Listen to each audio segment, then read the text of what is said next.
لیکن آج کل لوگوں میں اس حوالے سے اتنی بے احتیاطیاں ہو گئی ہیں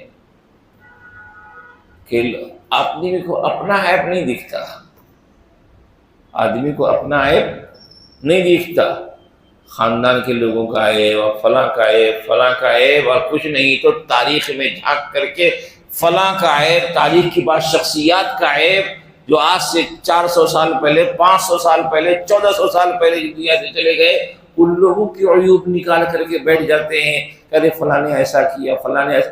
آپ کون ہوتے ہیں حاکم، ان کے درمیان فیصلہ کرنے والے؟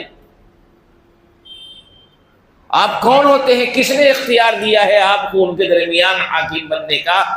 انہم قد افضوا الی ما قدموا، وہ تو اپنے اعمال کے حوالے ہو چکے ہیں، جو کیا تھا انہوں نے کر کے اپنے اعمال کے ساتھ اپنے رب کے پاس پہنچ چکے ہیں۔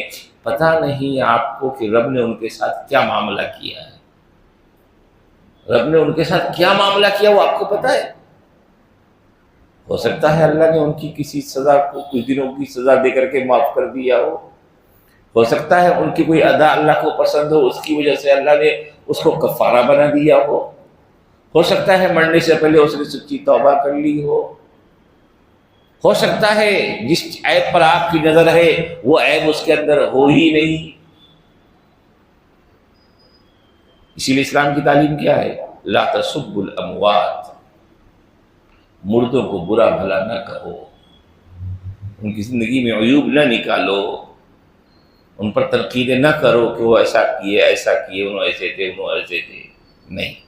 فإنہم قد افضوا الی ما قدموا، وہ تو اپنے اعمال کے ساتھ اپنے اعمال کے حوالے ہو چکے ہیں، اور ان کا راز اللہ کے پاس ہے۔